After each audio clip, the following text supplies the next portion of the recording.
আ হ্যাঁ দর্শক বন্ধুরা, আপনারা একদম ঠিকই শুনেছেন। তো কেন এরকমটা হলো চলুন জেনে নেওয়া যাক। আশিক ওয়াশরুমের দরজা খুলে রেখেই গোসল করছিল। কাপড় চোপড় চেঞ্জ করার সময় হঠাৎ করেই দরজাটা খুলে যায়। সচরাচর তার রুমে কেউ আসে না, এমনকি তার রুমে আসার কোনো প্রয়োজনও পড়ে না, তাই সে সবসময় রুমের দরজা খোলা রাখে।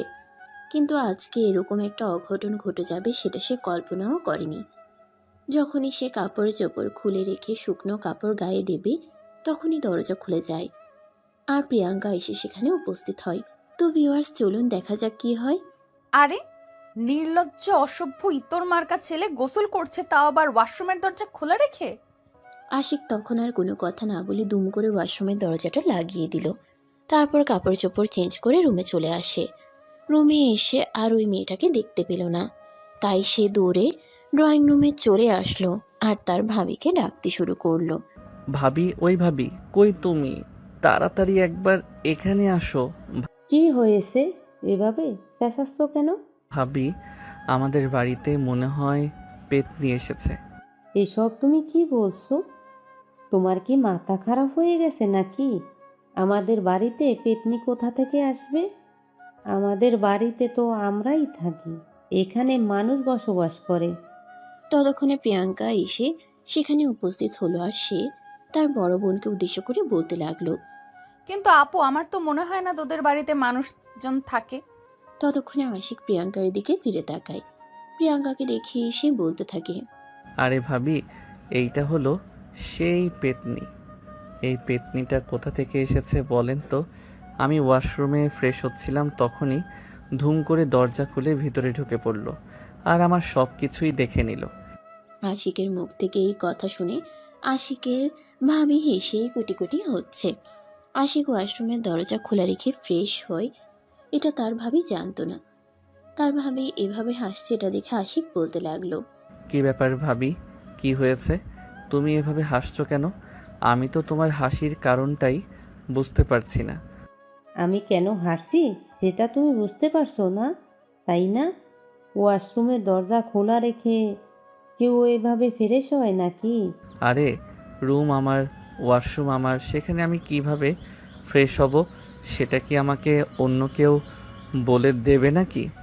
আরে মিস্টার না, আরে মিস্টার না, ব্যাপারটা একদমই সেরকম নয়। আপনি উলঙ্গ হয়ে নাচানাচি করলেও আপনাকে কেউ দেখে বলতে যাবে না। আর হ্যাঁ আপু, আমি তাদের এই বাড়িতে আর এক মুহূর্তও থাকবো না। আমি এক্ষুনি এখান থেকে চলে যাচ্ছি। যেখানে এরকম উগান্ডারের বংশধর বসবাস করে সেখানে আমি কোনোভাবেই থাকতে পারবো না। তাছাড়া তুই আমাকে এ ব্যাপারে আগে কিছু বলিসনি কেন? আরে ভাই, এটা আবার আগে থেকে বলার কি আছে? তোরা দুজন মানুষ, এত বড় একটা রুম, ওখানে থাকতে পারবি না? অ্যাডজাস্ট করে একটু মানিয়ে নে। মানে তুমি এসব কি বলছো ভাবি? আমি কিছুই বুঝতে পারছি না। এই মেয়েটা তোমার কে হয়? আর এইসব কি বলছো তুমি? তোরা দুজনেই মাথা ঠান্ডা কর, আমি সব কিছুই বুঝিয়ে বলছি। আশিক, এই হলো প্রিয়াঙ্কা, আমার একমাত্র ছোট বোন। আর প্রিয়াঙ্কা, এই হলো আশিক, তোর ভাইয়ার আপন চাচাতো ভাই। তোরা দুজনে খাবার টেবিলে গিয়ে বস, আমি ততটা দুজনের জন্য খাবার বানিয়ে এক্ষুনি নিয়ে আসছি।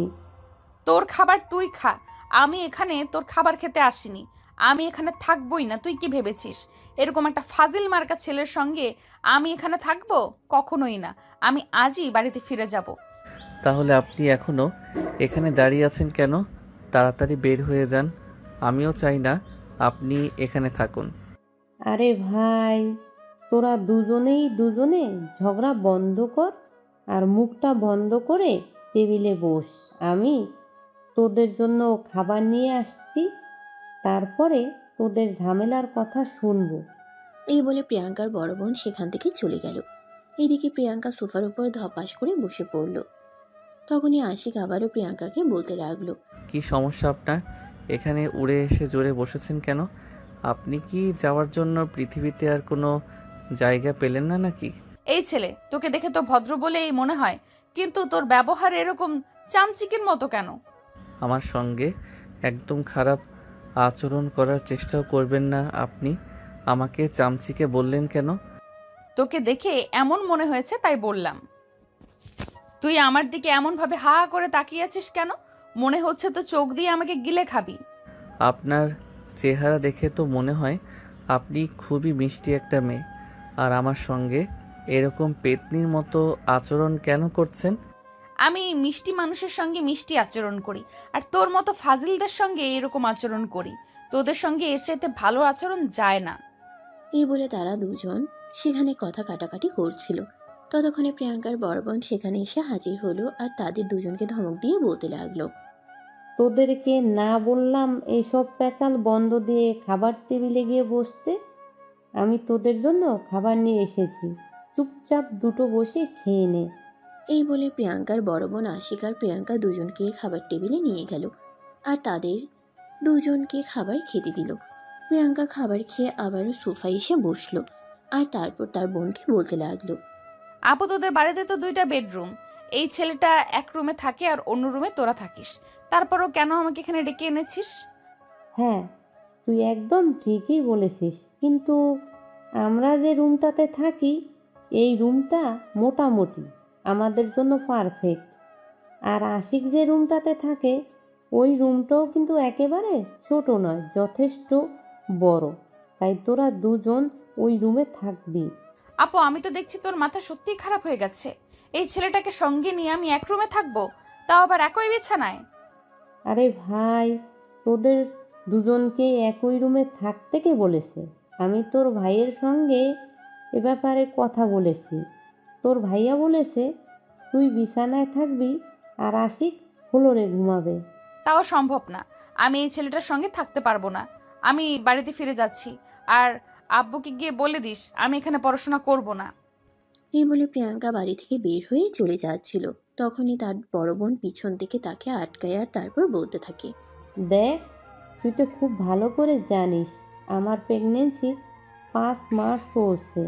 আমি বাড়ির সেরকম কোনো কাজকর্ম করতে পারি না। তাই আব্বুকে বলে অনেককে বুঝিয়ে সাজিয়ে তোকে এখানে আসার ব্যবস্থা করেছি। আর এখন যদি তুই চলে যাস তাহলে আমার কি হবে বল শুনি? সেটা তো আমি বলতে পারবো না। তোর যদি এতই লোকের প্রয়োজন হয় তাহলে তুই একটা কাজের মেয়ে রেখে দে, কিন্তু আমি এখানে থাকতে পারবো না। আমি চলে যাব। আচ্ছা ঠিক আছে, তোর ভাইয়া বাসায় আসুক, তারপর দেখি কি করা যায়।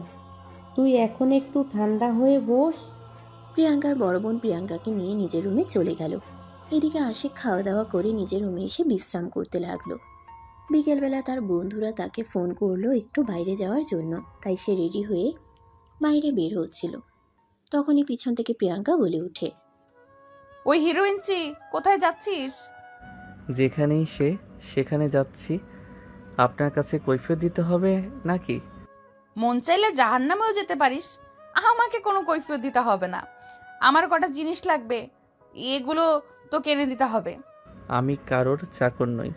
আপনার কোনো জিনিসের প্রয়োজন হলে আপনি নিজেই গিয়ে নিয়ে আসতে পারেন। এই কথা বলতে বলতে আশিক বাসা থেকে বের হয়ে চলে যাচ্ছিল। তখনই প্রিয়াঙ্কার দুলাভাই দরজা খুলে বাসার ভিতরে প্রবেশ করছিল। প্রিয়াঙ্কার দুলাভাই বাসার ভিতরে প্রবেশ করে প্রিয়াঙ্কাকে উদ্দেশ্য করে বলতে লাগলো। আমার শালি যে, কেমন আছো? আর কখন আসলে তুমি? এই বাসায় এসে পৌঁছানোর আগ পর্যন্ত ভালোই ছিলাম, কিন্তু যখন থেকে এখানে এসেছি তারপর থেকে আমি একদমই ঠিক নেই। আরে এসো, তুমি কি বলছো? এখানে এসে তো তুমি তোমার বোনকে দেখতে পেয়েছো। তুমি তো তোমার বোনকে অনেক বেশি ভালোবাসো, তাই এখানে আসার পর তোমার আরও ভালো থাকার কথা। হ্যাঁ, এটা ঠিক যে আমি আমার বোনকে অনেক বেশি ভালোবাসি, তাই বোনকে দেখার পর আমার ভালো থাকারই কথা। কিন্তু আপনাদের বাড়িতে যে একটা বদমাইশকে পুষে রেখেছেন সেটা তো আমি জানতাম না। যখন থেকে এসেছি তখন থেকে আমার সঙ্গে ঝামেলা করেই যাচ্ছে। আরে তুমি বদমাস কাকে বলছো? ও আচ্ছা, আশিকের কথা বলছো তো। আশিকের কথা বলছো তো। ও একটু এরকম, ওর সঙ্গে মানিয়ে নিতে পারলে সব ঠিক হয়ে যাবে। আরে, আপনার কি মাথা খারাপ হয়ে গেছে? আমি মানিয়ে নিব, তাও আবার এই ছেলেটার সঙ্গে? কখনোই না, জাস্ট অসম্ভব। তখনই প্রিয়াঙ্কার দুলাভাই প্রিয়াঙ্কাকে বলতে থাকে তার মাথা ঠান্ডা করে, একটু পয়সার জন্য কয়েকদিন গেলে এমনি এমনি সব ঠিক হয়ে যাবে। তাই প্রিয়াঙ্কা তার দুলাভাইয়ের কথা মেনে নিল আর বাড়ির ভিতরে চলে গেল। এদিকে আশিক তো ততক্ষণে বাসা থেকে বের হয়ে চলে গেছে, চায়ের দোকানে বসে আছে আর তার বন্ধুদের সঙ্গে আড্ডা দিচ্ছে। আরে যা ভিউয়ার্স, আপনাদেরকে তো এখনো নায়ক নায়িকার ব্যাপারে কিছুই বললাম না। আমাদের গল্পের নায়ক আশিক এই বছর ইন্টার ফার্স্ট ইয়ারে পড়াশোনা করছে, আর আমাদের গল্পের নায়িকা এই বছর ইন্টার পাশ করেছে, ভার্সিটিতে ভর্তি হবে সামনে, কয়েকদিন ফ্রি আছে তাই বোনের বাসায় এসেছে। তাছাড়া তার গুণ অসুস্থ, এই সময়ে তার বোনের একজন মানুষ প্রয়োজন, তাই তার বাবা মা তাকে এখানে পাঠিয়েছে। চলুন কথা না বাড়িয়ে মূল গল্পে ফিরে আসি আর দেখি আমাদের গল্পে কি হতে চলেছে। আশিক বন্ধুদের সঙ্গে চায়ের দোকানে বসে চা খাচ্ছে আর আড্ডা দিচ্ছে। তখনই হঠাৎ করে আশিকের মোবাইলটা বেজে উঠল। একটা অন্য নাম্বার থেকে ফোন এসেছে, তাই আশিক ফোনটা রিসিভ করতে চাইল না, কিন্তু পরপর ফোনটা বেজেই চলেছিল, তাই বাধ্য হয়ে আশিককে ফোনটা রিসিভ করতে হলো। আর আশিক ফোনটা রিসিভ করতেই অপর প্রান্ত থেকে শুনতে পেল, এই ছেলে, তুই তো আচ্ছা বদমাইশ। তোকে তখন আমি আমার কয়েকটা জিনিস এনে দিতে বললাম, এইদিকে আমি দুলাভাইয়ের সঙ্গে কথা বলছি আর তুই চুপ করে সে কথা শুনে চলে গেলি। কথার ধরন দেখে বুঝতে পারলো এটা প্রিয়াঙ্কা ছাড়া অন্য কেউ হতেই পারে না, তাই সে বলতে লাগলো, এই যে ম্যাডাম শুনেন, আমি তো আপনাকে বলে দিয়েছি আমি আপনার চাকর নই, আমি আপনার কোনো হুকুম তামিল করতে পারবো না। আরে ভাই, একটা কাজ করে দিলে যদি হুকুম তালিম হয়ে যায় তাহলে আর তোকে কি বলবো, প্লিজ এরকম করিস না আমার সঙ্গে। দুলাভাইয়ের কাছে বলতেও লজ্জা পাচ্ছি, তুই একটু এনে দে। এই বলে প্রিয়াঙ্কা আশিককে অনেক অনুনয় বিনয় করতে লাগলো। আশিকেরও প্রিয়াঙ্কার অনুনয় বিনিময় শুনে মনটা নরম হয়ে আসলো, তাই আশিক প্রিয়াঙ্কাকে বলল, আচ্ছা ঠিক আছে, আপনার কি কি আনতে হবে সেটা একটা এসএমএস করে লিখে পাঠিয়ে দিন, আর টাকা পাঠিয়ে দিন, আমার কাছে টাকা নেই। এই বলে আশিক ফোনটা কেটে দিল আর তার বন্ধুদের সঙ্গে আড্ডা দিতে লাগলো। বন্ধুদের সঙ্গে আড্ডা দেওয়ার সাথে সাথে প্রায় সন্ধ্যা হয়ে আসলো। তখনই আশিক মোবাইলটা হাতে নিল প্রিয়াঙ্কা কোনো মেসেজ করেছে কিনা সেটা দেখার জন্য, কারণ প্রিয়াঙ্কা তো বলেছে জিনিসটা তার খুবই প্রয়োজনীয়। আর এখন যদি আশিক সেই জিনিসটা না নিয়েই বাসায় চলে যায় তাহলে তো আবার প্যাচাল শুনতে হবে। আশিক মোবাইলটা হাতে নিয়েই দেখতে পেল দুটো মেসেজ এসেছে। আশিক মেসেজ সেন্ড করলো, আর তারপর যেটা দেখলো সেটার জন্য আশিক মোটেও প্রস্তুত ছিল না। একটা তো বিকাশ অ্যাপে 500 টাকা এসেছে, সেটার মেসেজ, আর অন্য একটা হলো 1 প্যাকেট স্যানোরা প্যাড আর পেইন কিলার। মেসেজটা দেখেই আশিকের মেজাজ কিছুটা গরম হয়ে গেল, কারণ একটা আনমেরিড ছেলেকে এগুলো নিয়ে আসার জন্য ফার্মেসিতে যেতে হবে। ফার্মেসিয়ান কি মনে করবে, তাই আশিক তখনই একবার প্রিয়াঙ্কাকে ফোন দিল আর বলতে লাগলো, এই যে ম্যাডাম, আপনার কি মাথা খারাপ হয়ে গেছে নাকি? আপনি কি লিখে পাঠিয়েছেন জানেন আপনি সেটা? হ্যাঁ, আমি খুব ভালো করেই জানি আমি কি লিখে পাঠিয়েছি। দেখুন, আমি আপনার মতো মাথা খারাপ নই। আমি ফার্মেসিতে গিয়ে ফার্মেসিয়ানকে কোনোভাবেই বলতে পারবো না এগুলো দিতে। আরে, এতে এত লজ্জা পাওয়ার কি আছে? এগুলো এখন খুব সাধারণ বিষয়। বাসা থেকে আসার সময় আমার মনে ছিল না, না হলে আমি নিয়ে আসতাম। আর এইখানে আসার পর হঠাৎ করেই পিরিয়ড হয়ে গেছে। সে আপনার তাই কিছু হয়েছে, আপনি কেন এসব কথা আমাকে বলে কোনো লাভ নেই। আমি আপনার জন্য এসব আনতে পারবো না। এই কথা বলে আশিক ধরাম করে ফোনটা কেটে দিল। তখনই প্রিয়াঙ্কা আবারও আশিককে ফোন দিতে লাগলো। 2-3টা কল দেওয়ার পর আশিক ফোনটা রিসিভ করলো আর ধমক দিয়ে বলতে লাগলো, কি হলো? কি সমস্যা আপনার? আপনি এভাবে বারবার আমাকে ফোন দিচ্ছেন কেন? আপনাকে না বললাম আমি আপনার এসব ফালতু জিনিস আনতে পারবো না, তারপরও কেন ফোন দিচ্ছেন বলেন তো শুনি? প্রিয়াঙ্কা ততক্ষণে তার মোবাইলটা তার বড় বোনের কাছে দিয়ে দিয়েছে আর তার বড় বোনকে সবকিছু বলেছে। তখনই প্রিয়াঙ্কার বড় বোন আশিককে বলতে লাগলো, আশিক ভাই, আমার প্লিজ তুই একটু এনে দে, আমার কাছে নেই, থাকলে আমি ওকে দিয়ে দিতাম। তোর ভাইয়া সারা দিন অফিসে অনেক পরিশ্রম করে এসেছে, তাছাড়া এখন বিশ্রাম নিচ্ছে, না হলে আমি তোর ভাইয়াকে দিয়েই আনিয়ে নিতাম। আরে ভাবি, আমি কি করে আনবো এগুলো? আরে ভাই, তুই ফার্মেসিতে গিয়ে বললেই দিয়ে দে, প্লিজ নিয়ে আসিস। বড় ভাবির কথা কোনোভাবেই অমান্য করতে পারে না আশিক, তাই তাকে বাধ্য হয়েই ফার্মেসিতে যেতে হলো। কিন্তু ফার্মেসিতে গিয়ে সে চুপচাপ দাঁড়িয়ে আছে, কোনো কথাই বলছে না। এদিকে সে আসার পর মিনিমাম 15-20 জন কাস্টমার এসে ওষুধ নিয়ে চলে গেছে। তখনই ফার্মেসিয়ান তাকে বলে, কি ব্যাপার ভাই, আপনি সেই কখন থেকে এখানে দাঁড়িয়ে আছেন? কিছু হয়েছে নাকি আপনার? না ভাই, আমার কিছু জিনিস লাগতো তাই এসেছে, কিন্তু কিভাবে বলবো সেটাই ভেবে পাচ্ছি না। ও আচ্ছা, বুঝতে পেরেছি ভাই, মনে হয় নতুন নতুন বিয়ে করছেন তাই না? আপনি 1 মিনিট, আমি দিচ্ছি। এই কথা বলে ফার্মেসিয়ান একটা কন্ডোমের প্যাকেট নিয়ে সেটা প্যাক করে আশিকের হাতে তুলে দিল। আশিক তো লজ্জায় একদম মরে যাওয়ার মতো অবস্থা। তার তো ঘরে বই নেই, তাহলে সে কন্ডোমের প্যাকেট দিয়ে কি করবে? তখনই আশিক ফার্মেসিয়ানকে বলল, আরে ভাই, এটা আপনি কি করছেন? আমি এটা দিয়ে কি করব? আমার এটা লাগবে না। আরে ভাই, লজ্জা পাওয়ার কিছু নেই। এখানকার যুগে কেউ এসব ব্যাপার নিয়ে কোনো লজ্জা পায় না। ও হ্যাঁ, এটার দাম 150 টাকা।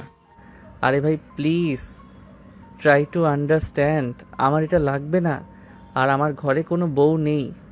আশিকের এই কথা শুনে একদম আকাশ থেকে পড়লো আর তারপরেই বলতে লাগলো, আরে ভাই, আপনি তো আমাকে বললেন আপনার কিছু জিনিস লাগবে, আর সেটা আপনি বলতে পারছেন না, তাই তো আমি ভাবলাম আপনার হয়তো এটাই লাগবে। আরে ভাই, কোনো মানুষের কোনো একটা জিনিস লাগবে বলে যে এটা লাগবে, এটা আপনারা কোন হাদিসে পেয়েছেন? আচ্ছা ভাই, ঠিক আছে, ভুলটা আমারই হয়েছে, কিন্তু এখন তো অন্তত আপনি এটা বলুন যে আপনার কি লাগবে।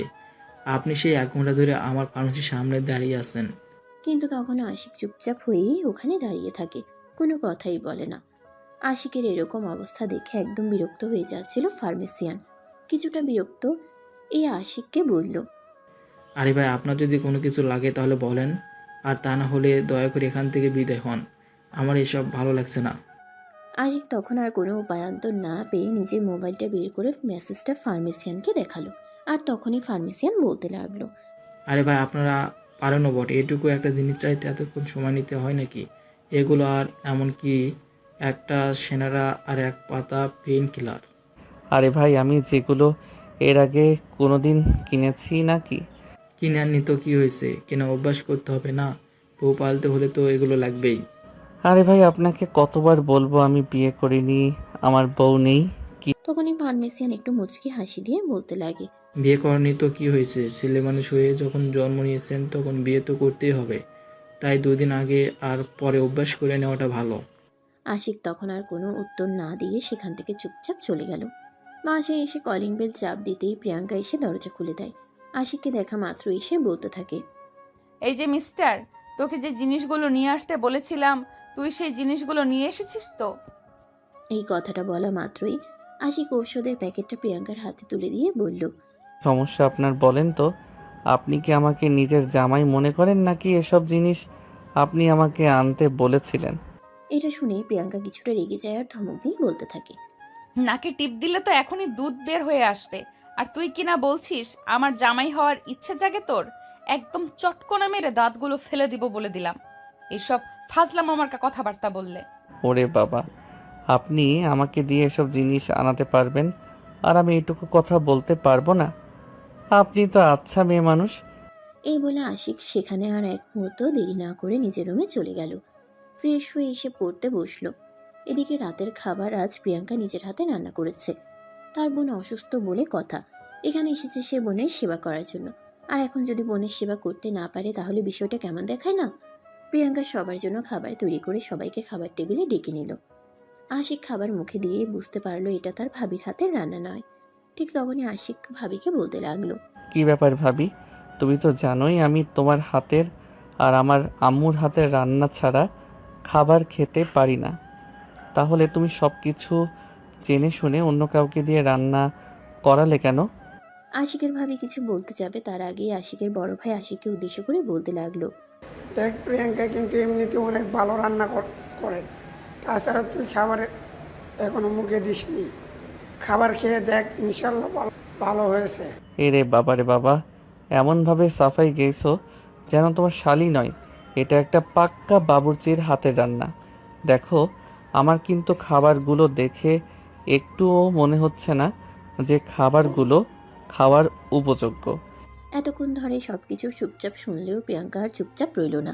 প্রিয়াঙ্কা বলতে লাগলো, এই যে মিষ্টি, আসলে আমি আপনাকে ধরে বেঁধে এখানে খাবার খাওয়ানোর জন্য নিয়ে আসিনি। আপনার খাবার খেতে ইচ্ছে না হলে চুপচাপ এখান থেকে উঠে চলে যান। আমি কিন্তু আপনাকে একবারের জন্য বলিনি আমার হাতের রান্না করা খাবার আপনাকে খেতেই হবে, তাই আপনি আসতে পারেন। এই বলে প্রিয়াঙ্কা আশিকের সামনে থেকে খাবারের প্লেটটা তুলে নিল। এটা দেখে আশিক কিছুটা রেগে গিয়ে খাবারের টেবিল থেকে উঠে চলে যাচ্ছিল। তখনই তার ভাবি তার হাতটা ধরে ফেলে আর চেয়ারে বসাতে বসাতে প্রিয়াঙ্কাকে উদ্দেশ্য করে বলে, প্রিয়াঙ্কা, তুই আর মানুষ হলি না। তুই এভাবে ছেলেটার সামনে থেকে খাবার প্লেটটা তুলে নিতে পারলি? তুমি আমাকে কেন বলছো? এই ছেলেটাই তো বললো আমার হাতের রান্না খাওয়ার উপযুক্ত নয়। তাহলে যে খাবারটা খাওয়ার উপযুক্ত রয়েছে এটা খাবে কেন? ও তো এমনিতে মজা করে বলছে। আশিক, তুমি বসো, খাবার খেয়ে নাও। যদি খাবার ভালো না লাগে, কাল থেকে তোমার জন্য আমি রান্না করে দেব। এখানে ভালো মন্দের কোনো কথা আসছে না। ভাবি, খুব ভালো করেই জানো আমি সবার হাতের রান্না খাই না। তুমি নিজে আমার জন্য রান্না করে দেবে। এই বলে আশিক খাবার খাওয়া শুরু করলো। তখনই পাশ থেকে প্রিয়াঙ্কা বলতে লাগলো, এতই যখন অন্যের হাতের রান্না খেতে সমস্যা, তাহলে নিজে রান্না করে খেয়ে নিলে তো পারেন। তাহলে তো আর কাউকে জ্বালাতন করতে হয় না। প্রিয়াঙ্কার এই কথা শুনে আশিক কিছুটা রেগে গেল আর তার ভাইয়াকে বলতে লাগলো, ভাইয়া, তুমি আমাকে এই কথাগুলো শোনানোর জন্য এখানে নিয়ে এসেছিলে? আরে তুই তো অযথাই রেগে যাচ্ছিস। প্রিয়াঙ্কা কি এমন আর বললো? তাছাড়া প্রিয়াঙ্কার হাতের রান্না খাওয়ার অনুপযোগী নয়। তুই আগে খাবারটা খা, তাইলেই বুঝবি। আশিক তখন আর তার ভাইয়ার মুখের উপর কোনো কথা বলল না, চুপচাপ খাবার খেতে শুরু করলো। প্রথম খাবারের লোকমাটা মুখে দিতেই সে তো একদম অবাকের চূড়ান্ত সীমানায় পৌঁছে গেল। এটা খাবার নাকি অমৃত সেটাই বুঝতে পারছে না। একজন মানুষের হাতের রান্না এতটা টেস্টি হতে পারে এটা আশিকের আগে কোনোদিন দেখেনি। তখনই আশিক প্রিয়াঙ্কাকে বলে, এই যে, আপনি কি আবার খাবারে কিছু মিশিয়েছেন নাকি? দেখুন, একদম ফালতু কথা বলবেন না। আমি তো আপনাকে পরিষ্কার করেই বলে দিয়েছি, আমার হাতের রান্না করা খাবার খেতে যদি আপনার ইচ্ছে না করে তাহলে আপনি আমার হাতে রান্না করা খাবার খাবেন না। কিন্তু অযথাই ফালতু কথা বলবেন না। তখনই আশিক প্রিয়াঙ্কাকে বলে, আরে, আমি একদম ফাইজলামো করছি না, যা সত্য তাই বলছি। আপনার হাতের রান্না এত মজা হতে পারে এটা আমি ভাবতেই পারিনি। সত্যি খাবারটা অনেক মজা হয়েছে। এরপরে আর কোনো উত্তরের অপেক্ষাই না করেই আশিক খাবার খেতে শুরু করলো। একদম গপাও গপ করে খাচ্ছে, যেন এক সপ্তাহ কোনো খাবার খায়নি। সবাই অবাক হয়ে আশিকের দিকে তাকিয়ে আছে। খাওয়া শেষ হলে হাত ধুয়ে তারপর বলতে লাগলো, হ্যাঁ ভাইয়া, তুমি একদম ঠিক কথাই বলেছ। তোমার শালির হাতের রান্না জাস্ট অসাম। হ্যাঁ, সেটা তো আমি তোকে আগেই বলেছিলাম। তুই আগে খাবারটা খেয়ে তো দেখ, তারপর যদি তোর খাবার পছন্দ না হয় তাহলে খাওয়ার দরকার নেই। এদিকে আশিক আজ খাবার এতটাই খেয়ে ফেলেছে যে বাকি মানুষ কী খাবে তার কোনো চিন্তাই করেনি। কারণ বাসায় 4 জন মাত্র মানুষ, তার এই 4 জনের জন্যই ভাত রান্না করা হয়েছে। কিন্তু আশিক একাই অর্ধেকের বেশি খাবার খেয়ে ফেলেছে। ওইদিকে যতটা খাবার আছে ততটা খাবার দিয়ে 3 জন ঠিকমতো খেতে পারবে না। তাই প্রিয়াঙ্কা তার দুলাভাইকে বলতে লাগলো, দুলা ভাই, আপনি একটু ওয়েট করেন, আমি আবারও খাবার তৈরি করে নিয়ে আসছি। না প্রিয়াঙ্কা, সেটার কোনো প্রয়োজন হবে না। যেটুকু খাবার আছে চলো আমরা 3 জন ভাগ করে খেয়ে নিই। এখন আর এত রাতে কোনো খাবার রান্না করতে হবে না। প্রিয়াঙ্কার বড় বোন তখন খাবারটা তাদের 3 জনের প্লেটে সমান করে ভাগ করে নিল। আর তারপর খাবার খেয়ে তারা 3 নিজেদের রুমে ঘুমাতে চলে গেল। এদিকে প্রিয়াঙ্কা রুমে এসেই দেখতে পেল আশিক অনেকক্ষণ আগেই বিছানায় শুয়ে ঘুমিয়ে গেছে। প্রিয়াঙ্কা আশিককে ঘুম থেকে ডেকে তোলার চেষ্টা করলো, কিন্তু আশিক কোনোভাবেই ঘুম থেকে উঠল না। বাধ্য হয়ে প্রিয়াঙ্কা তার বড় বোনের রুমে গেল আর তাকে বলতে লাগলো, আরে আপু, তোর দেবর তো অনেকক্ষণ আগেই বিছানায় শুয়ে ঘুমিয়ে গেছে। আমি সে কতক্ষণ ধরে ঘুম থেকে ওঠার জন্য ডাকলাম, কিন্তু সে আমার কোনো কথাই শুনলো না। এখন আমি কোথায় ঘুমাবো তুই বলে দে। একটা কাজ কর, একটা দিনের তো ব্যাপার, তুই আজকে ফ্লোরে ঘুমিয়ে নি, কাল আমি একটা ব্যবস্থা করে দেব। তখনই পাশ থেকে প্রিয়াঙ্কার দুলাভাই বলতে থাকে, আরে তোমার কি মাথা খারাপ হয়ে গেছে নাকি? প্রিয়াঙ্কা ফ্লোরে ঘুমাবে? আমি যাচ্ছি, আশিককে ঘুম থেকে ডেকে তুলে ফ্লোরে বিছানায় পেতে দিয়েছি। আশিক ফ্লোরে ঘুমাবে। প্রিয়াঙ্কা আমাদের বাড়ির মেহমান, এটা ভুলে যেও না। এই কথা বলে প্রিয়াঙ্কার দুলাভাই রুম থেকে বের হয়ে পাশের রুমে চলে আসলো। তিনি রুমে এসে দেখতে পেলেন আশিক সত্যি সত্যিই ঘুমিয়ে গেছে। তিনি আশিককে অনেক জোরাজুরি করে ডাকাডাকি করে যখন ঘুম থেকে তুলতে পারলেন না, তখন টেনে নিচে নিয়ে আসলেন। তারপর তিনি প্রিয়াঙ্কাকে বিছানায় গিয়ে শুয়ে পড়তে বললেন। প্রিয়াঙ্কাও তখন আর এক মুহূর্ত দেরি না করে বিছানায় শুয়ে ঘুমিয়ে পড়ল। কারণ সারাদিনের জার্নি আর পরিশ্রমে তার শরীর অনেকটাই ক্লান্ত হয়ে গেছে, তাই এখন বিছানা পেলেই ঘুমাতে পারবে। সকালবেলা ঘুম থেকে উঠে আসে, কি দেখলো সে ফ্লোরে শুয়ে আছে। কিন্তু এটা কিভাবে সম্ভব? একটা মেয়ে মানুষের শরীর এত শক্তি আসলো কোথা থেকে যে তাকে বিছানা থেকে ফ্লোরে রেখে গেছে? চোখ খুলে দেখতে পেল প্রিয়াঙ্কা তখনও বিছানার উপর নিশ্চিন্তে ঘুমাচ্ছে। আশিক তখনই প্রিয়াঙ্কার মুখের উপর এক গ্লাস পানি ঢেলে দিল। প্রিয়াঙ্কা চিৎকার দিয়ে উঠে বসলো। আপু, তোদের বাসার ছাদ ভেঙে গেছে, আমার মুখের উপর পানি পড়ছে, তাড়াতাড়ি আয়। তখনই আশিক প্রিয়াঙ্কার মুখ চেপে ধরে আর তারপর বলতে লাগে, এই যে ম্যাডাম চুপ করেন, এখানে বাসার ছাদ ফোটা হয়নি, আমি আপনার মুখে পানি দিয়েছি। আরে তুই কি পাগল হয়ে গেছিস নাকি? হ্যাঁ, এখন তো বর্তমানে আমি পাগলের মতোই হয়ে গেছি, কারণ আমি বিছানায় ঘুমিয়েছিলাম আর আপনি আমাকে রেখে নিজে বিছানায় শুয়ে ঘুমিয়ে গেছেন। এই ছেলে শোন, তোকে না স্পর্শ করতে আমার কোনো ইচ্ছে নেই। আমি তোকে নিচে নিয়ে যাইনি, দুলাভাই নিজেই তোকে ফ্লোরে নিয়ে গেছে। আমার কথা বিশ্বাস না হলে তুই দুলাভাইকে জিজ্ঞেস করতে পারিস। আমার বইয়েই গেছে জিজ্ঞাসা করতে, কারণ আমি জানি আপনি এই কাজটা করেছেন।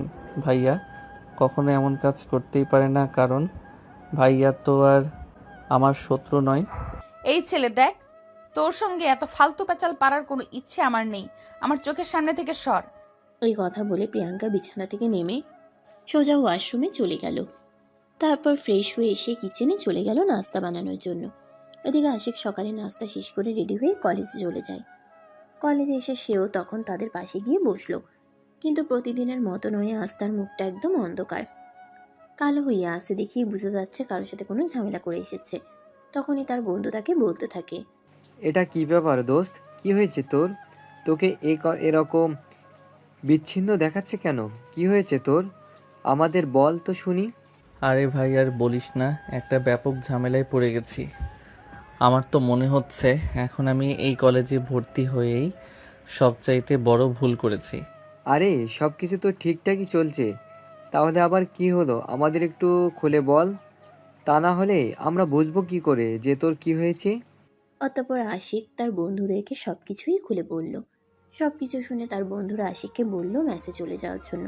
তখন আশিক তার বন্ধুদেরকে বলল, আরে ভাই তোরা তো জানিস আমি বাইরের খাবার খাই না। ভাবি খুব ভালো রান্না করে, ভাবির হাতের খাবার খাই। তাছাড়া আরও একটা প্লাস পয়েন্ট এখন সেখানে যুক্ত হয়েছে। আরে ভাই, তুই নিজেই তো বললি ওখানে থাকতে তোর সমস্যা হচ্ছে, তাহলে এখন আবার প্লাস পয়েন্ট কোথা থেকে আসলে সেটা তো বুঝতে পারছি না। কোন প্লাস পয়েন্ট এসেছে সেটা আমাকে খুলে বল। আশিক তখন প্রিয়াঙ্কার রান্নার ব্যাপারে বলল। এই কথা শুনে তার বন্ধুরা হেসেই কুটি কুটি হচ্ছে আর বলছে, আরে ভাই, তুই তো দেখছি একদম জাতা, মানুষটাকে সহ্য করতে পারবি না আর তার হাতে রান্নাও খেতে চাইবি, এটা তো হতে পারে না। তো কি করব আমি? তোরাই বলে দে, মেয়েটার হাতের রান্না জাস্ট অসাধারণ, একবার খেলে মুখে লেগে থাকবে।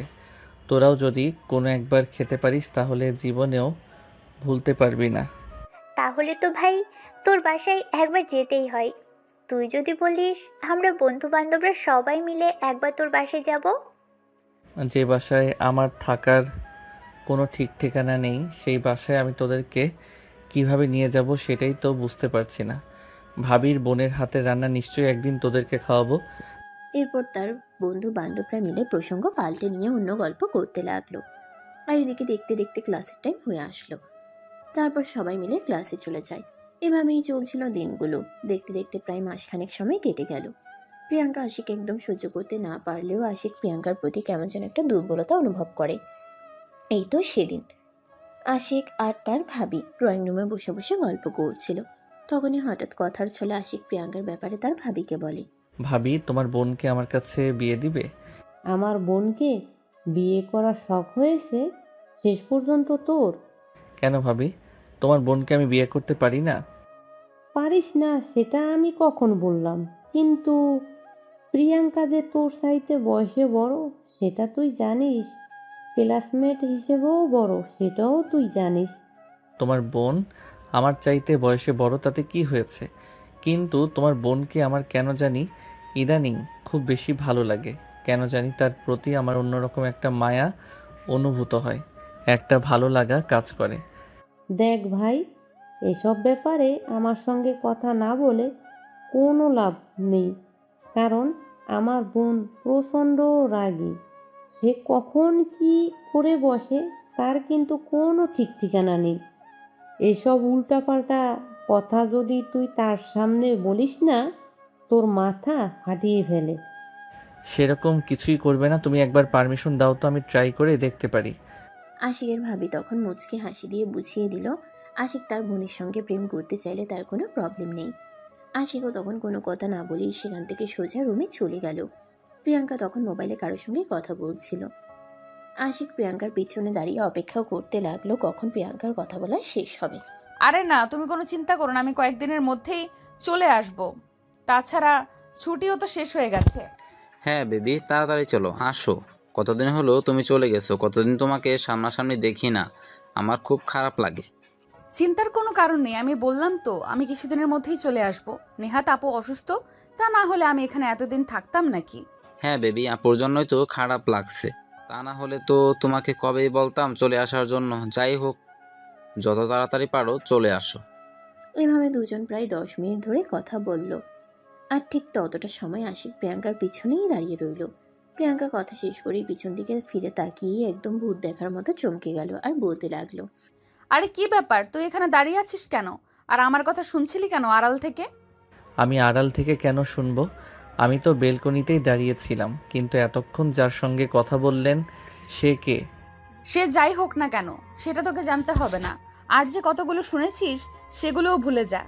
আরে ম্যাডাম, আমি একটা পড়া মুখস্থ করলেও ওটা অত তাড়াতাড়ি ভুলে যাই না। তাহলে এখন কথাগুলো এখানে জলজ্যান্ত দাঁড়িয়ে থেকে শুনলাম, সেগুলো আর তাড়াতাড়ি ভুলে যাব কি করে? দেখ, একদম বাড়াবাড়ি করিস না। আমি তোকে যেটা বলেছি তুই সেটাই করবি। এখানে দাঁড়িয়ে থাকিয়ে যে কথাগুলো শুনেছিস সেগুলো কোনোভাবেই দুলাভাই কিংবা আপুর কানে নিবি না। আশিক বেশ কিছুক্ষণ চুপ করে দাঁড়িয়ে থাকে, কিছু একটা চিন্তা করে আর তারপরেই প্রিয়াঙ্কাকে বলে, ঠিক আছে, আমি ভাইয়া ভাবিকে কিছুই বলবো না, কিন্তু তার বিনিময়ে আপনাকে আমার একটা কাজ করে দিতে হবে। ঠিক আছে, করে দিলাম। তখনই আশিক প্রিয়াঙ্কাকে বলে আগামীকাল প্রিয়াঙ্কাকে বিরিয়ানি রান্না করতে হবে। তার বন্ধুরা সবাই প্রিয়াঙ্কার রান্না খেতে আসবে, আর বিরিয়ানি সবাই খুব পছন্দ করে। এই কথা শুনে প্রিয়াঙ্কা বলতে থাকে, আচ্ছা ঠিক আছে, তাহলে তাই হবে, কিন্তু তুই ভুল করেও কাউকে কিছু বলতে পারবি না, তাহলে কিন্তু তোর মাথা একদম ফাটিয়ে ফেলবো বলে দিলাম। আশিক তখন মাথা নাড়িয়ে সেখান থেকে চলে গেল। প্রিয়াঙ্কাও রাতের খাবার তৈরি করার জন্য কিচেনে চলে যায়। এদিকে আশিক ছাদে বসে বসে ভাবতেছে প্রিয়াঙ্কা এতক্ষণ যার সঙ্গে কথা বলল, কথা শুনে তো মনে হচ্ছে তারা গার্লফ্রেন্ড বয়ফ্রেন্ড। কিন্তু প্রিয়াঙ্কার যদি অন্য একটা বয়ফ্রেন্ড থাকে তাহলে কি সে আশিককে অ্যাকসেপ্ট করবে? আসলে সত্যি বলতে এটাই যে আশিক প্রিয়াঙ্কার প্রতি অনেকটাই দুর্বল হয়ে পড়েছে, বলতে গেলে ভালোবেসে ফেলেছে। প্রিয়াঙ্কা আশিককে অ্যাকসেপ্ট করবে কি করবে না সেটা তো পরে দেখা যাবে, আগে আশিকের বন্ধুরা এ বাড়ি থেকে ঘুরে যাবে। পরের দিন কলেজে গিয়ে আশিক তার সকল বন্ধুকে বলে আজ বিকেলেই তার বাড়িতে আসার জন্য, সবাইকে প্রিয়াঙ্কার হাতে রান্না খাওয়াবে। তার বন্ধুরা এই কথা শুনে অনেক খুশি হয়।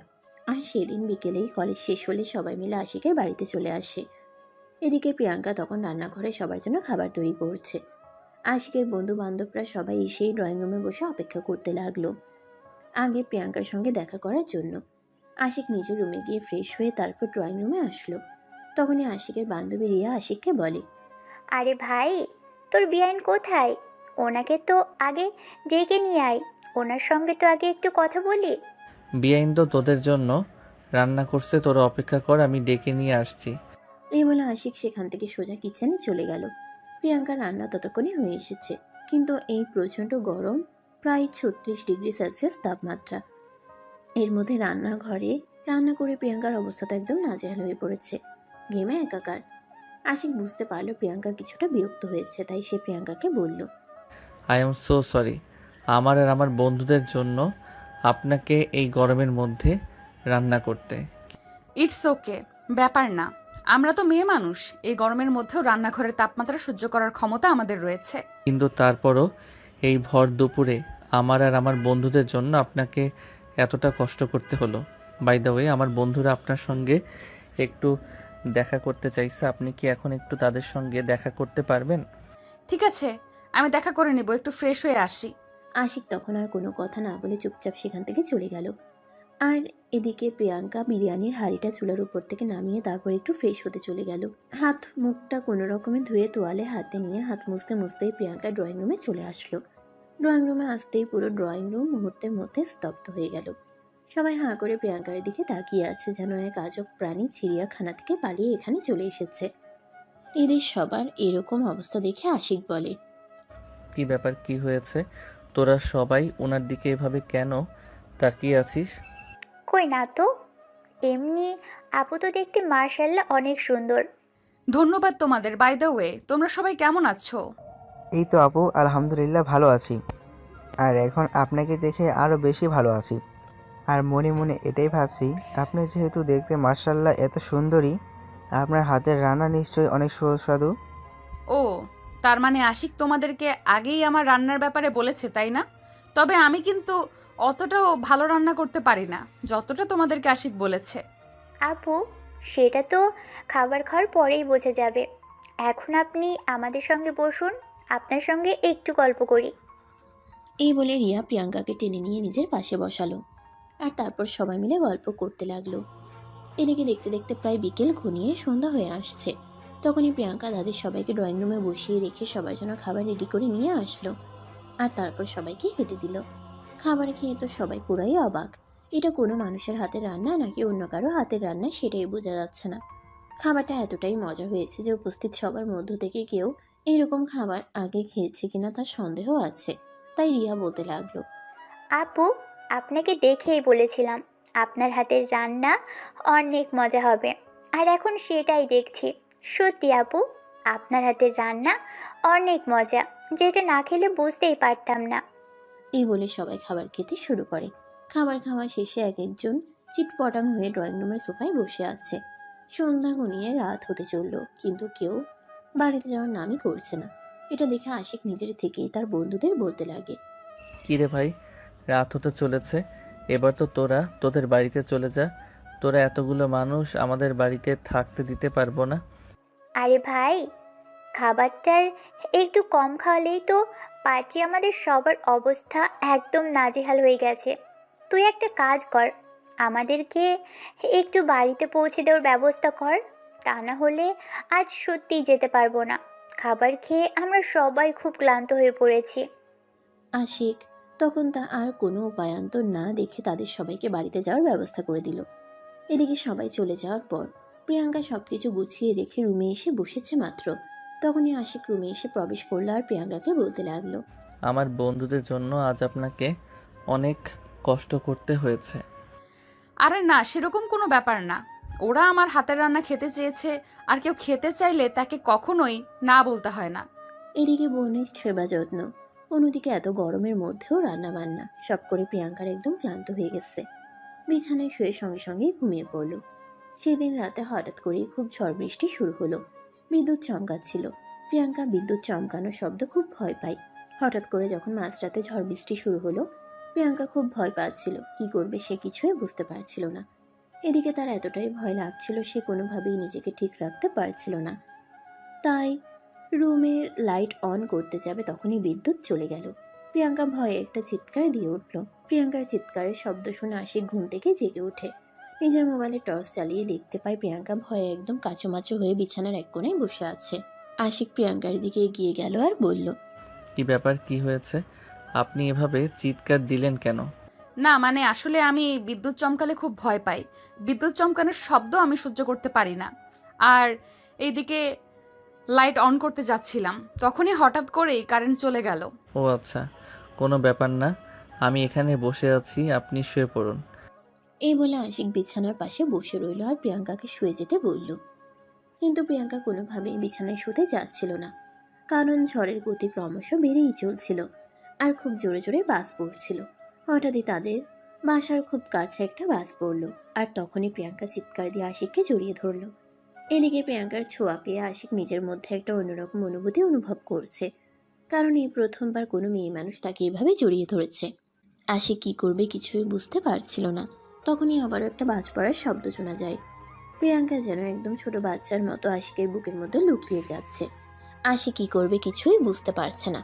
একে তো মেয়ে মানুষের স্পর্শ, অন্যদিকে ঝড়ের গতি ক্রমশই বেড়েই চলেছে। আশিক প্রিয়াঙ্কাকে নিজের থেকে কিছুটা ছাড়ানোর চেষ্টা করে বলতে লাগলো, আরে আপনি কি করছেন? আমাকে এভাবে জড়িয়ে ধরেছেন কেন? আর একটু ছাড়ুন না প্লিজ, আমার নিঃশ্বাস নিতেও কষ্ট হচ্ছে। চুপ, একদম কথা বলবে না। আমার খুব ভয় লাগছে, প্লিজ তুমি আমাকে একটু শক্ত করে জড়িয়ে ধরো যাতে আমি ভয় না পাই। এই বলে প্রিয়াঙ্কা আরও শক্ত করে আশিককে জড়িয়ে ধরে। আশিক তখন আর কোনো উপায়ান্তর না পেয়ে প্রিয়াঙ্কাকে নিজের বাহুডোরে আগলে নেয়। এদিকে প্রায় 2 ঘন্টা হয়ে গেছে, ঝড় থামার কোনো নামগন্ধ নেই। আশিক কি করবে কিছুই বুঝতে পারছে না। এদিকে ঝড় থামছে না, অন্যদিকে প্রিয়াঙ্কা তাকে এতটাই শক্ত করে জড়িয়ে ধরে আছে যে দুজন দুজনের সঙ্গে একদম আষ্টেপৃষ্টে জড়িয়ে আছে।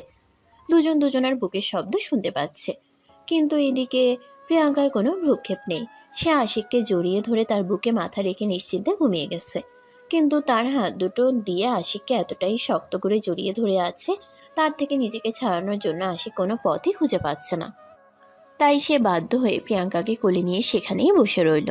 সকালবেলা যখন প্রিয়াঙ্কার ঘুম ভাঙল, তখনই প্রিয়াঙ্কা নিজেকে আশিকের বুকের মধ্যে দেখে আশিককে ধাক্কা মেরে ফেলে দিয়ে চিৎকার দিয়ে বলতে লাগলো, এই তোর বদমাস, তোকে তো আমি এতদিন ভালো মানুষ ভেবেছিলাম, কিন্তু তোর ভিতরে এত কিছু চলে সেটা তো আমি কোনোদিনও ভাবিনি।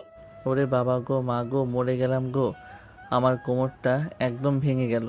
তোর কোমর ভাঙুক, যা ইচ্ছা তাই হোক, তাতে আমার কিছু যায় আসে না। তুই আমাকে খাটের উপর গিয়ে এইভাবে জড়িয়ে ধরে বসেছিলি কেন?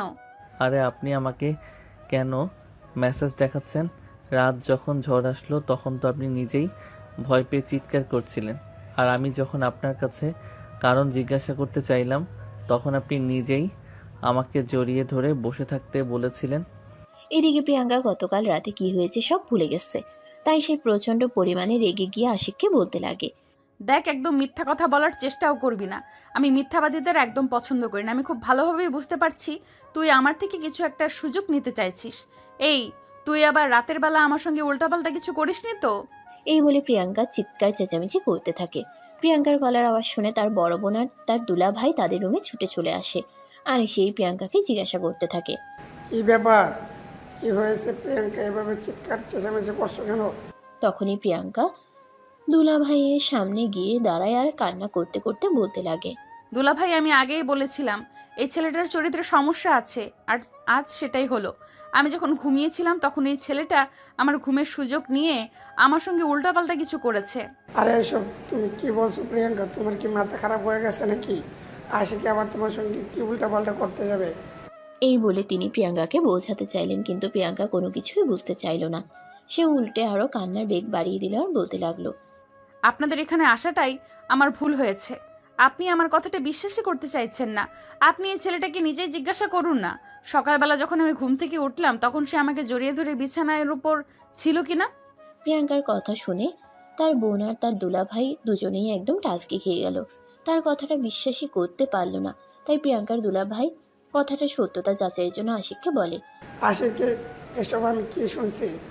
প্রিয়াঙ্কা যা বলছে তা কি সত্যি? আরে ভাইয়া, তোমার কি মাথা খারাপ হয়ে গেছে? তুমি এই মেয়েটার কথা বিশ্বাস করছো?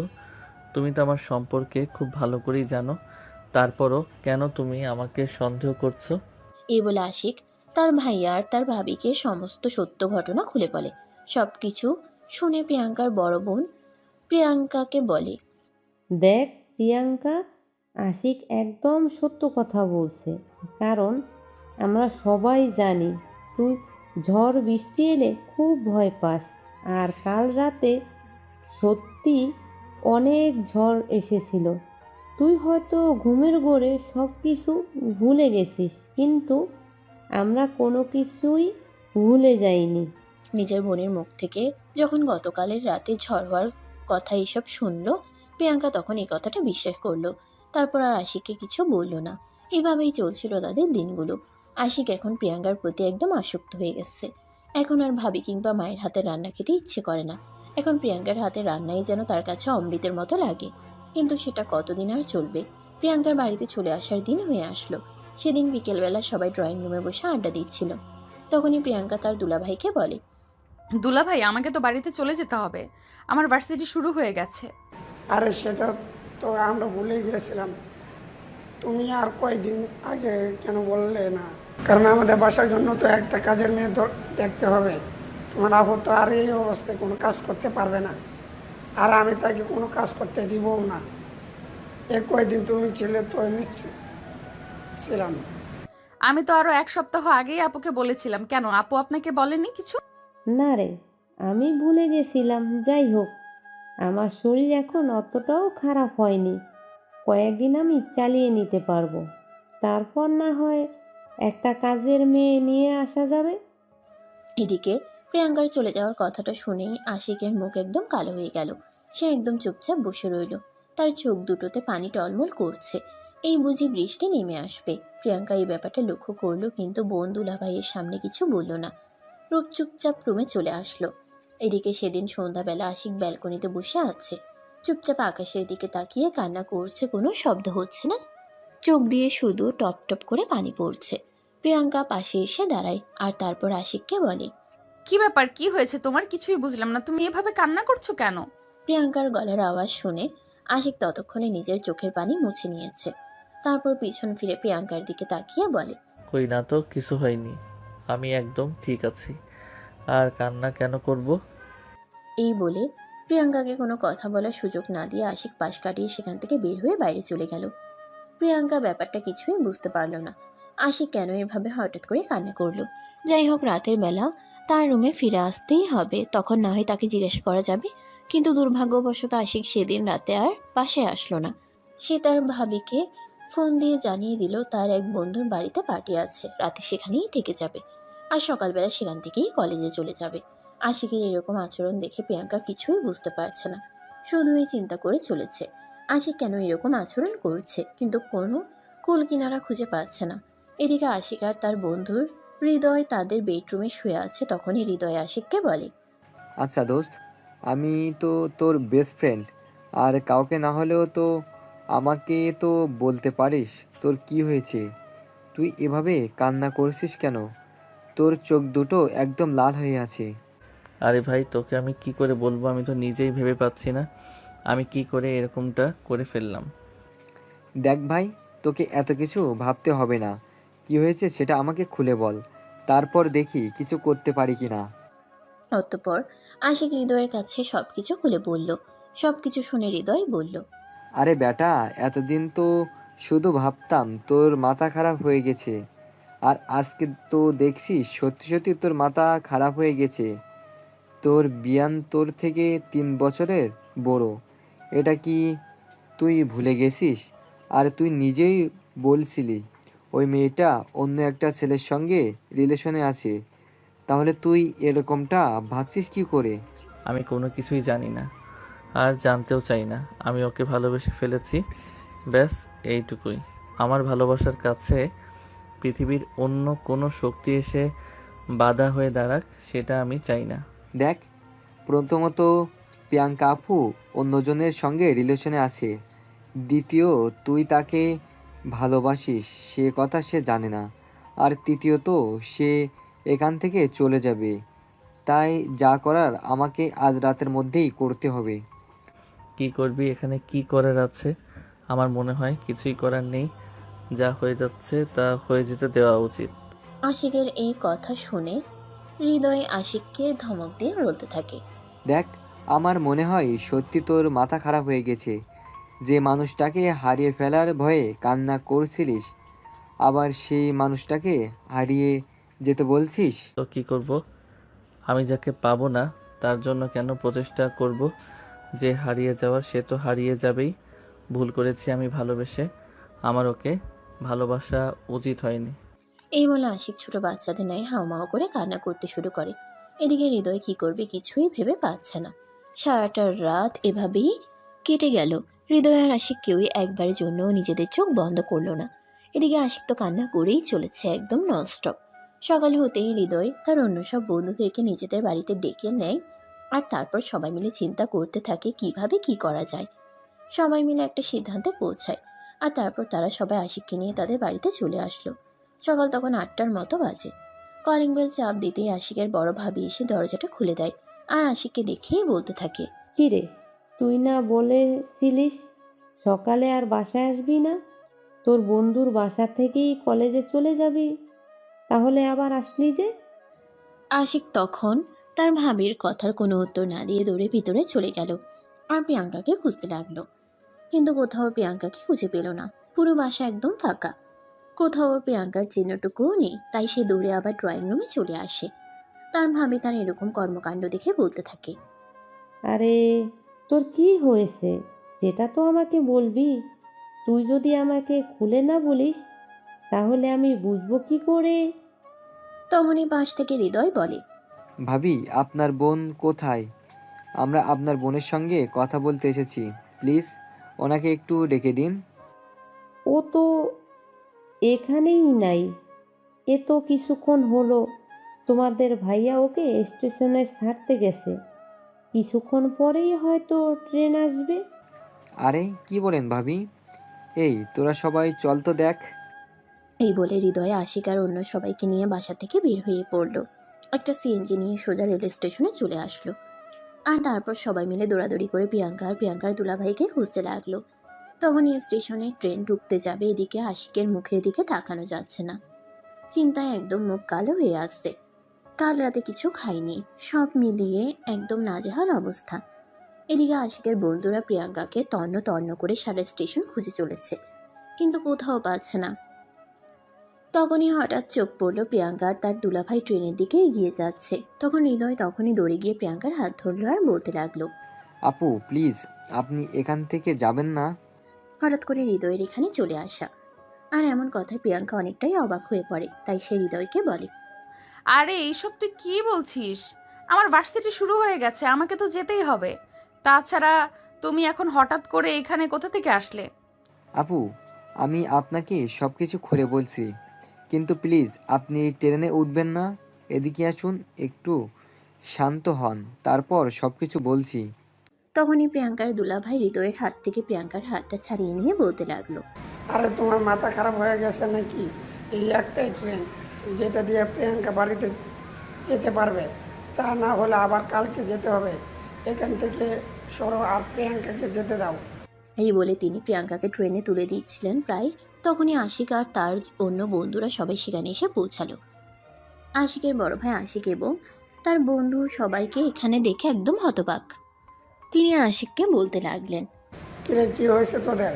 আমি তো কিছু বুঝতে পারছি না। তোরা সবাই এখানে কেন এসেছিস? আর তুই না গতকাল রাতে তোর তোর বন্ধুর বাসায় গিয়েছিলি আর বলেছিলি সেখান থেকে কলেজে চলে যাবি, তাহলে এখানে স্টেশন আসলি কেন? ভাইয়া প্লিজ, তুই শান্ত হও আর একটু সাইডে আসো। এই কথা বলে আশিক আর তার বন্ধুরা মিলে প্রিয়াঙ্কা আর তার দুলাভাইকে নিয়ে স্টেশনের বাইরে এসে একটা চায়ের দোকানে বসলো। প্রিয়াঙ্কার রাগে ফুসফুস করছে, তাকে কেন বাড়িতে যেতে দেওয়া হলো না। রাগে প্রিয়াঙ্কার চেহারা একদম টমেটোর মতো লাল হয়ে গেছে। তখনই প্রিয়াঙ্কা হৃদয়কে উদ্দেশ্য করে বলে, কি হয়েছে, কি সমস্যা তোমাদের? এবার আমাকে বলো। আমার তো ট্রেন মিস করিয়ে ছাড়লে, আজকে তো আর বাড়িতে যাওয়া হলো না, আব্বুর বকাও শুনতে হবে নিশ্চিত। আপু, তোমাকে তোমার আব্বুর কাছ থেকে বকা শুনতে হবে সেটার জন্য তুমি নিশ্চিত আছো?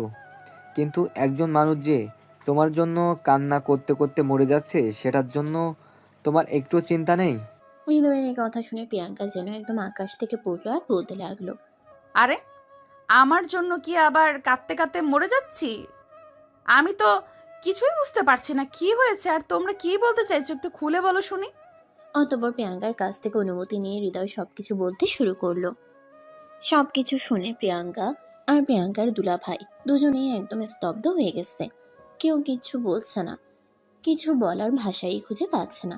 বেশ কিছুক্ষণ চুপ করে থেকে প্রিয়াঙ্কার দুলাভাই হঠাৎ করে আশিকের দুই গালে ঠাস ঠাস করে বেশ কয়েকটা চড় বসিয়ে দিল আর বলতে লাগলো, অবশেষে কিনা আমাকে হীনতা করতে হলো তোর।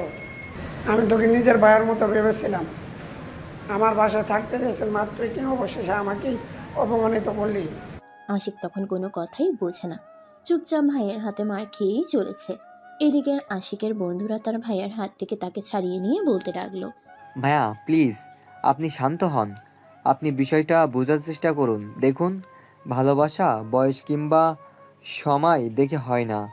ভালোবাসা এমন একটা জিনিস যেটা আমাদের মধ্যে শুধু অনুভব হয়। হ্যাঁ, এটা আমরা সবাই জানি। তাদের দুজনের মধ্যে বয়সের বিশাল একটা গ্যাপ আছে, কিন্তু বয়স কখনো ভালোবাসার ক্ষেত্রে বাধা হয়ে দাঁড়াতে পারে না। চুপ কর, একদম চুপ। তোমরা সবাই আমার চোখের সামনে থেকে চলে যাও। আমি তোমাদের চেহারাটাও দেখতে চাই না। তোমরা আমাকে কি বলতে চাইছো বলো তো? অনেক জোরে ধমক দিয়ে এই কথাটা বললেন আশিকের ভাইয়া। ততক্ষণে চায়ের দোকানের সবাই তাদের দিকে হা করে তাকিয়ে আছে। হৃদয় বিষয়টা বুঝতে পেরে আশিকের ভাইয়ার হাত দুটো ধরে বলতে থাকে, প্লিজ ভাইয়া, আমরা সবাই আপনাকে রিকোয়েস্ট করে বলছি, আপনি প্লিজ শান্ত হন। দেখুন, বয়স শুধুমাত্র একটা সংখ্যা। যদি বয়স ভালোবাসার ক্ষেত্রে বাধা হয়ে দাঁড়াতো, তাহলে হয়তো পৃথিবীতে একা একা ভালোবাসার গল্প পূর্ণতা পেত না। আজকালকার যুগে জুনিয়র সিনিয়রদের প্রেমগুলোই সবচাইতে বেশি ইন্টারেস্ট হয়। তাদের ভালোবাসাগুলোই খুব সুন্দর হয়। তাদের ভালোবাসার সম্পর্কগুলো এখনও বিচ্ছেদের রূপ নেয়নি। এই বলে সবাই আশিকের ভাইয়াকে বিষয়টা মেনে নেওয়ার জন্য রিকোয়েস্ট করতে থাকে। আর এদিকে প্রিয়াঙ্কা ততক্ষণ ধরে সবকিছু চুপচাপ বসে বসে শুনছে, কোনো কথাই বলছে না। একদম যেন সিনেমা হলে বসে নীরব দর্শকের মতো সিনেমা দেখছে। তখনই হঠাৎ করে প্রিয়াঙ্কা উঠে দাঁড়ালো আর বলতে লাগলো, চুপ করো তোমরা সবাই। তোমরা কি আমাকে খেলনার পুতুল পেয়েছো নাকি? আর আশিক, তোমাকে বলছি, যেখানে তুমি জানো আমি একজনের সঙ্গে রিলেশনে আছি, সেখানে তোমার এইসব কথা বলতে একটু লজ্জা করছে না? আমি তোমার বড়, সেটা তুমি জানো। আশিক তখনও কোনো কথা বলে না, চুপচাপ দাঁড়িয়ে থেকে নিজের চোখের পানি ছাড়তে থাকে, যেন তার চোখে নদীর তীর ভেঙে গেছে। অঝরে শুধু চোখ দিয়ে জল পড়ছে। প্রিয়াঙ্কা আশিকের সামনে গিয়ে দাঁড়ায়, আর তারপর দুই হাতে আশিকের শার্টের কলার ধরে বলতে থাকে, কি হলো? কোনো কথা বলছো না কেন? চুপচাপ কেন দাঁড়িয়ে আছো? আর কেন এসব নাটক শুরু করেছো? এই বলে প্রিয়াঙ্কা কান্না করতে করতে আশিকের দুই গালে এলো পাথারি ছড় মারতে থাকে। আশিক তখন আর চুপ করে না থেকে কান্না করতে করতে বলতে থাকে, হ্যাঁ, তুমি আমাকে মারো, মারতে মারতে মেরে ফেলো, কারণ তোমাকে না পেলে আমার বেঁচে থাকা আর মরে যাওয়া সমান সমানই। তোমাকে আমি অনেক বেশি ভালোবেসে ফেলেছি, যদিও তোমাকে প্রচণ্ড ভয় পাই। এই কথা এখনো পর্যন্ত মুখে বলার সাহস পাইনি। তখনই প্রিয়াঙ্কা আরও রেগে গিয়ে চিৎকার দিয়ে বলতে থাকে, দেখো, একদম নাটক করো না। চুপচাপ তোমার সাঙ্গপাঙ্গদের নিয়ে এখান থেকে চলে যাও, আর আমাকে আমার বাড়িতে ফিরে যেতে দাও। এই বলে প্রিয়াঙ্কা সেখান থেকে তার দুলাভাইকে নিয়ে বাস স্টপের দিকে রওনা দিবে। তখনই আশিক পিছন থেকে প্রিয়াঙ্কার হাতটা ধরে ফেলে আর বলতে থাকে, প্লিজ, তুমি আমাকে এভাবে ফেলে যেও না। আমি সত্যি তোমাকে না পেলে মরে যাব। তোমাকে আমি নিজের অজান্তে এই কথাটা ভালোবেসে ফেলেছি, সেটা আমি নিজেও জানি না, কিন্তু তোমাকে ছাড়া বেঁচে থাকতে পারবো না, এটা আমি জানি। প্রিয়াঙ্কার মেজাজ ক্রমশই গরম হয়েই চলেছে। সে এসব কিছু আর নিতে পারছে না। এক ঝটকা আশিকের হাত থেকে নিজের হাতটা ছাড়িয়ে নিয়ে ঠাস করে আশিকের গালে একটা চড় বসিয়ে দেয় আর বলে, আশা করি আমার এই চরের কথা যতদিন মনে থাকবে ততদিন আর আমাকে মনে পড়বে না। কিন্তু পরক্ষণেই ঘটল আরেকটি বিলক্ষণ ঘটনা। আশিক প্রিয়াঙ্কার পা দুটো জড়িয়ে ধরে আর বলতে থাকে, প্লিজ, তুমি আমাকে এভাবে ফেলে চলে যেও না। তোমাকে ছাড়া সত্যি আমি বেঁচে থাকতে পারবো না। আমি তোমার দুইটা পায়ে ধরি, তোমার ভালোবাসা আমাকে ভিক্ষা দাও। আশিকের ভাইয়া প্রিয়াঙ্কার কাছ থেকে আশিককে ছাড়িয়ে নেওয়ার অনেক চেষ্টা করে, কিন্তু কোনোভাবেই বেড়ে উঠছিল না। প্রিয়াঙ্কাও নিজেকে ছাড়ানোর চেষ্টা করতে থাকে, কিন্তু তাতে কোনো লাভই হয় না। আশিক আরও শক্ত করে জড়িয়ে ধরে প্রিয়াঙ্কার পা দুটো আর কান্না করতে থাকে। এইভাবেই চলে যায় প্রায় 10 মিনিট মতো সময়। আশিক একদম ছোট বাচ্চাদের মতো কান্না করে। ছোট বাচ্চারা যেমন কোনো কিছু একটা জিনিসের বায়না করলে সেটা না পেলে মাটিতে হামাগুড়ি দিয়ে কান্না করতো, আশিকেরও আজ সেম অবস্থা। 10 মিনিট পর প্রিয়াঙ্কা আশিককে বলে, এসব কেন করছো তুমি? প্লিজ এখান থেকে চলে যাও। তোমায় ভালোবাসি, তুমি হাজারবার বললেও আমি তোমায় ফেলে কোনোভাবেই চলে যেতে পারবো না। তাহলে তুমি কি চাও সেটাই বলো। আমি চাই তুমি ভালোবেসে আমার সঙ্গে সারাটা জীবন কাটিয়ে দাও, এরপর আমার আর কিছুই লাগবে না। প্রিয়াঙ্কা তখন আশিকের হাত দুটো ধরে বলতে থাকে, এই কথাগুলো কতদিন থাকবে সেটা জানতে পারি? সারা জীবন কখনো এই কথা নড়চড় হবে না, কারণ সত্যি আমি তোমাকে অনেক বেশি ভালোবাসি। তোমাকে হারিয়ে আমি বেঁচে থাকতে পারবো না। I love you so much. কিন্তু আমি যে অন্য একজনকে ভালোবাসি, অন্য একজনের সঙ্গে আমার সম্পর্ক আছে, তার কি হবে সেটা একবার চিন্তা করেছো? সেই ব্যাপারে আমি কোনো কিছুই চিন্তা করতে চাই না, কারণ আমার শুধু তোমাকে চাই। তুমি আমার কাছে থেকে গেলে পৃথিবীর অন্য কিছু আমি তোয়াক্কা করি না। ও তাই বুঝি? এতটাই ভালোবাসো আমাকে? তখন আশিক বলে। হ্যাঁ, এতটাই ভালোবাসি তোমাকে যে তোমার জন্য আমি সব করতে পারি। এই কথা শুনে প্রিয়াঙ্কা বলে, এতটাই যখন ভালোবাসো আমাকে, তাহলে এতদিন আমাকে এই কথা বললে না কেন? কারণ আমি সেদিন শুনেছিলাম তুমি অন্য একজনের সঙ্গে কথা বলছিলে। তাছাড়া তুমি আমার ভাবির একমাত্র ধন, তাও আমার সাথে বয়সে বড়, তাই কিভাবে বলবো ভেবে পাচ্ছিলাম না। কিন্তু আমার এই বন্ধুগুলো আছে না, ওরাই আমাকে তোমার কাছে আমার মনের কথা শেয়ার করতে সাহায্য করলো। ও মা, তাই? তাহলে তো আমার তোমার কাছে নয়, তোমার বন্ধুদের কাছে যাওয়া উচিত ছিল। কারণ তোমার তো সাহসই নেই আমাকে ভালোবাসার কথা বলার। তাহলে সংসার করবে কি করে? কথাটা বলতে বলতেই আশিকের মুখটা মুহূর্তের মধ্যেই কালো হয়ে গেল। সে কোনো কথাই বলছে না, চুপচাপ দাঁড়িয়ে আছে। তখনই প্রিয়াঙ্কা সবার সামনে আশিককে টান দিয়ে নিজের বুকের সঙ্গে মিশিয়ে নিল, আর আশিকের কপালে আলতো করে একটা ভালোবাসার পরশিকে দিয়ে বলতে লাগলো, আরে আমি তো তোমার সঙ্গে মজা করছিলাম। সত্যি কথা হলো এটাই যে তোমাকে যেদিন প্রথম আমি দেখি সেদিন থেকেই তোমাকে ভালোবেসেছিলাম। কিন্তু আমি তোমার সাথে বয়সে বড়, তার উপর আবার আমি মেয়ে মানুষ, তাই তোমাকে কিছুই বলতে পারছিলাম না। আমি চাইছিলাম তুমি নিজের থেকে এসে আমাকে তোমার মনের কথা বলো। তারপর প্রিয়াঙ্কা বলতে থাকে এতদিন যা কিছু হয়েছে সব কিছু প্রিয়াঙ্কা ইচ্ছে করেই করেছে। সেদিন রাতে ইচ্ছে করেই প্রিয়াঙ্কা আশিককে জড়িয়ে ধরেছিল, আর সকালবেলা সবকিছু ভুলে যাওয়ার নাটক করেছিল। প্রিয়াঙ্কা সেদিন রাতে একদমই ঘুমায়নি, ঘুমের ভান ধরে শুয়েছিল। সে আশিকের চরিত্র পরীক্ষা করতে চাইছিল। আশিক কোনো মেয়েকে নিজের কাছে গেলে তার সরলতার সুযোগ নিতে চাইবে নাকি ভদ্রতার পরিচয় দেবে। এই কথা শুনে আশিক বলতে লাগলো, তো পরীক্ষা করে কি দেখলেন ম্যাডাম? এই যে তুমি পাশ করেছো। তখনই মাস থেকে হৃদয় বলে ওঠে, কিন্তু আপু, তুমি তো তাকে কোনো কিছু না বলেই এখান থেকে চলে যাচ্ছিলে। তাহলে পরীক্ষার ফাঁস আর ফেল এর মধ্যে তফাৎটা কি থাকতো? আমি জানতাম আশিক আমাকে ফেরাতে আসবে, আর আমি যদি আজ বাড়িতে চলে যাওয়ার বাহানাটা না করতাম তাহলে আশিক কোনোভাবেই এখানে আসতো না, আর আমাকে তার মনের কথা বলতো না। তার কাছ থেকে এই কথাটা শোনার জন্যই তো আমাকে একটু তো বাহানা করতেই হলো। সব কিছুই তা বুঝলাম। আমার শ্বশুরমশাই কেনা হয় কোন ব্যাস করলাম, কিন্তু আশিকের কাকামণিকে কীভাবে রাজি করব। আমি জানি না, যা করার তোমাকেই করতে হবে। তুমি কীভাবে রাজি করাতে সেটা তোমার ব্যাপার। আর এখন তুমি শুনিয়ে নিয়েছো তোমার শ্যালিকাও মনে মনে আমাকে ভালোবাসতো, তাই শ্যালিকার জন্য তো তোমাকে এইটুকু করতেই হবে। হ্যাঁ, সেটা তো একদম তুই ঠিক বলছিস। আমার শালিকে, আমার শালিকার জন্য তো আমি সব কিছু করতে পারি। আচ্ছা, এখন বাসায় চল, তারপর বাসায় বসে সব ঠান্ডা মাথায় চিন্তা করে সিদ্ধান্ত নেব। এই বলে তারা সবাই মিলে বাসায় চলে আসলো। কলিং বেল চাপতেই অনেক কিছুক্ষণ পরেই প্রিয়াঙ্কার বোন এসে দরজা খুলে দেয়। প্রিয়াঙ্কাকে ফিরে আসতে অনেকটাই অবাক হয়, আর সবচাইতে বেশি অবাক হয় পেছনে দলবল দেখে। কি ব্যাপার প্রিয়াঙ্কা, তুই ফিরিয়ে নিয়ে, তাও আবার এই জনগণকে নিয়ে? প্রিয়াঙ্কা তখন কিছু বলতে যাবে, কিন্তু তার দুলাভাই তাকে কিছুই বলতে দিল না। তিনি নিজে থেকেই সবকিছু প্রিয়াঙ্কার আপুকে খুলে বলে।